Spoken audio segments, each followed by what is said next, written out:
Bien. Aujourd'hui, je vais te montrer les techniques pratiques, pragmatiques pour maîtriser les limites avec les fonctions trigonométriques. Comment maîtriser les limites avec les fonctions trigonométriques? Mais avant de commencer, il y a des éléments essentiels que tu dois connaître. 1. Les limites des références des fonctions trigonométriques que tu dois connaître par cœur, c'est ça. Voici les limites des références des fonctions trigonométriques que tu dois connaître par cœur et par respiration.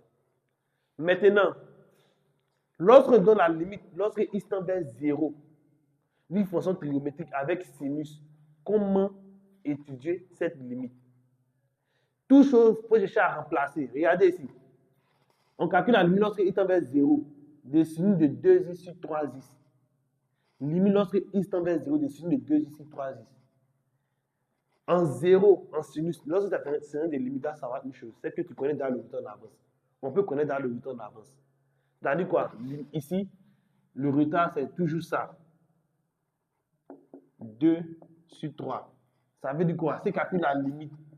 Lorsque x tend vers 0, de sinus de AX sur BX, il connaît dans le résultat, c'est quoi? A sur B. Mets ça dans ta tête. Ce sont les techniques. Ça te permet de connaître le résultat par cœur. Mais en classe, on ne plaque pas le résultat. On démontre pour trouver le résultat. Donc ici, déjà, on sait que le résultat de la limite, ça a donné quoi? 2 sur 3. Mais on doit démontrer par des méthodes pour trouver le résultat. Maintenant, ici, pour trouver le résultat, il y a 5 méthodes. Il y a 5 méthodes. Mais ici, il va montrer 2 méthodes qui vont beaucoup vous aider pour trouver le résultat. Méthode numéro 1, on va passer par la méthode de changement d'écriture. Suis-moi. On va passer par la méthode de changement d'écriture.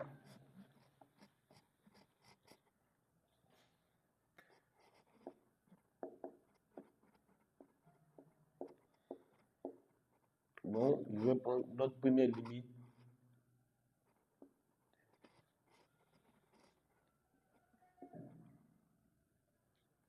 À travers la technique que je t'ai donnée, je t'ai dit limite lorsque il tend vers 0, de sinus de 2x sur 3x. Pour connaître le résultat en avance, ça fait quoi? 2 sur 3. Donc, on sait ça. Mais en cas, on ne doit pas plaquer, on doit démontrer le résultat. OK? Quand on remplace ici, 2 fois 0, ça fait 0. Sinus de 0, ça fait quoi? 0. 3 fois 0, ça fait 0. Donc, on a 0 sur 0 qui doit former déterminé. Donc, ici, on va faire sortir la limite de référence. Suis-moi. Je vais passer par la méthode de changement d'écriture. Nous, on connaît déjà le résultat, mais on va montrer au professeur qu'on connaît réellement le résultat. On va passer par la méthode de changement d'écriture. Que dit la méthode de changement d'écriture? Je regarde. Pour voir la limite de référence, il me faut quoi?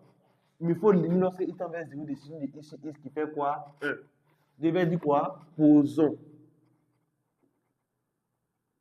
Qu'est-ce qui me gêne ici? C'est le 2x. Donc, je posons quoi? On pose que grand x égale à 2x. Maintenant, si grand x égale à 2x, que vaut petit x? Parce que ici, il va changer toutes les écritures par quoi? Grand x.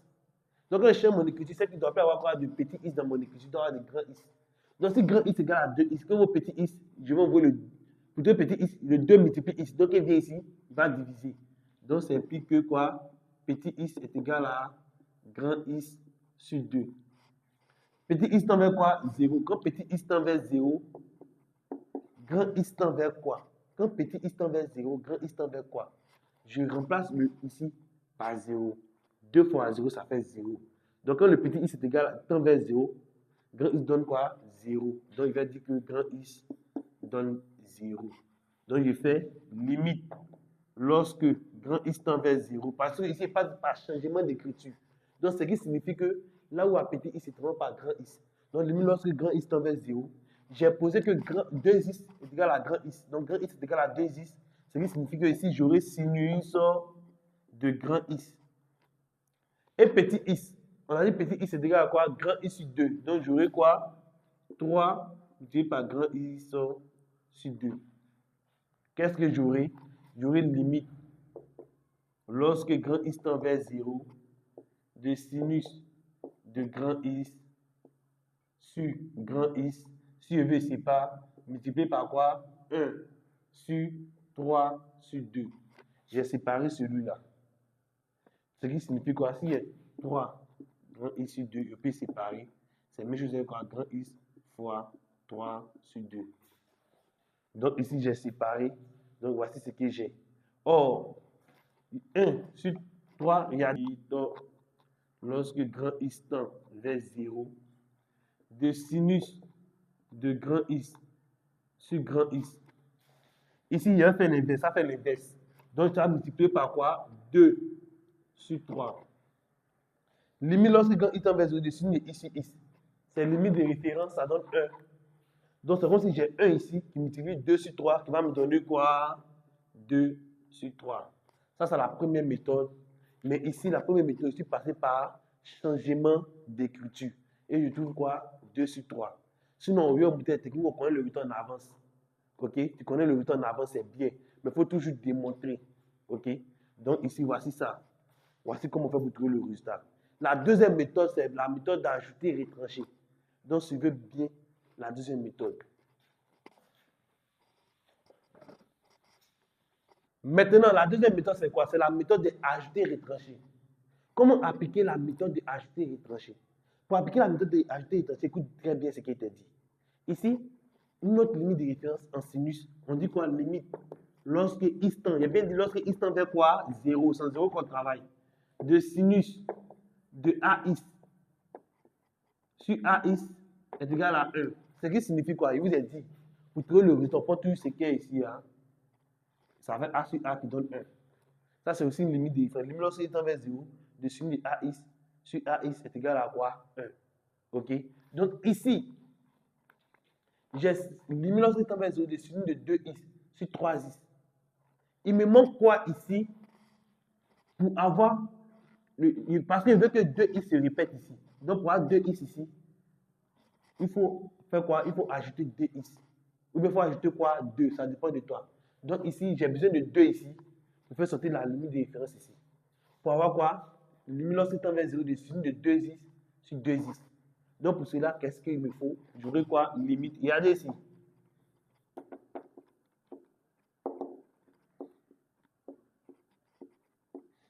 Si j'ajoute 2 ici inutilement, c'est fou. Donc ici, appliquer la méthode d'ajouter et retrancher. Qu'est-ce que la méthode d'ajouter et retrancher? Ici, on sait que tout nombre multiplié par 1 égale au nombre lui-même. Ici, si on multiplie tout ça par 1, ça donne le même nombre. Tout nombre multiplié par 1 ne change rien. Si on fait 2 fois 1, ça donne toujours 2. 3 fois 1, ça donne toujours quoi? 3. Donc tout nombre multiplié par 1 égale au nombre lui-même. Donc ici, pour ajouter et retrancher, il va multiplier celui-là par 1. Mais pour avoir 1, il fait comment? Il y a 2 ici. 2 a besoin de 2 en bas ici. Donc qu'est-ce qu'il fait? Il multiplie par 2 en haut. Et puis il divise par 2. Parce que c'est 2 sur 2, ça fait quoi? 1. 2 sur 2, ça me donne quoi? 1. Tout nombre multiplié par 1 égale au nombre lui-même. Donc, qu'est-ce qu'il fait ici? Il va permuter la multiplication communicative. Donc, qu'est-ce qu'il fait? On a dit quoi? Donc, je vais quoi? Limite, lorsque X tend vers 0, de sinus de 2x sur, si je veux, multiplié par 2, je peux permuter, parce qu'on a dit quoi? 2 fois 3, c'est même chose de 3 fois 2. Depuis, il fait passer le 2 ici, puis il fait passer le 3 là-bas. Donc, ça me donne quoi? 2x sur 3. Celui-là, c'est limite de référence, ça donne 1 ici. Donc, j'aurai quoi? Limite. Lorsque x tend vers quoi? 0, de sinus de 2x sur 3x est égal à quoi? 2 sur 3. Maintenant, ici, pour la méthode d'ajouter et de retrancher, moi, j'ai ajouté 2 sur 2. Si tu veux aussi, la meilleure technique pour ne pas te tromper, c'est quoi? Regarde, j'ai besoin de quoi ici? Je te pose la question. J'ai 2x sur 3x. J'ai besoin de quoi ici? J'ai besoin de 2x en bas pour faire sortir la limite de référence. Donc, qu'est-ce que je fais? Je fais la limite lorsque x tend vers 0, sinus de 2x sur 3x. Je multiplie par quoi?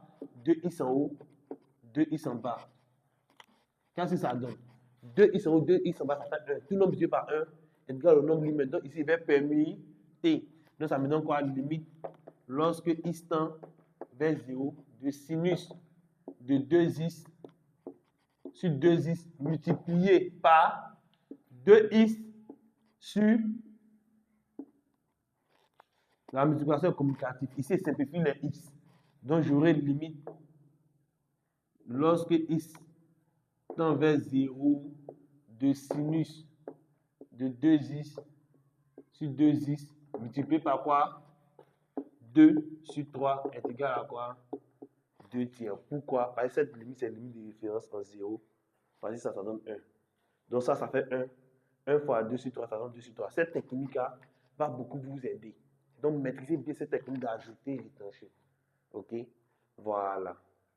Maintenant, si vous avez besoin de techniques pratiques, dans d'autres vidéos encore, je vais vous montrer des techniques pratiques.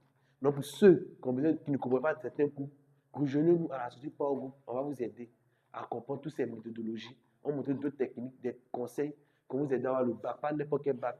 Le bac avec une très bonne mention. Vraiment, merci beaucoup. À la prochaine vidéo.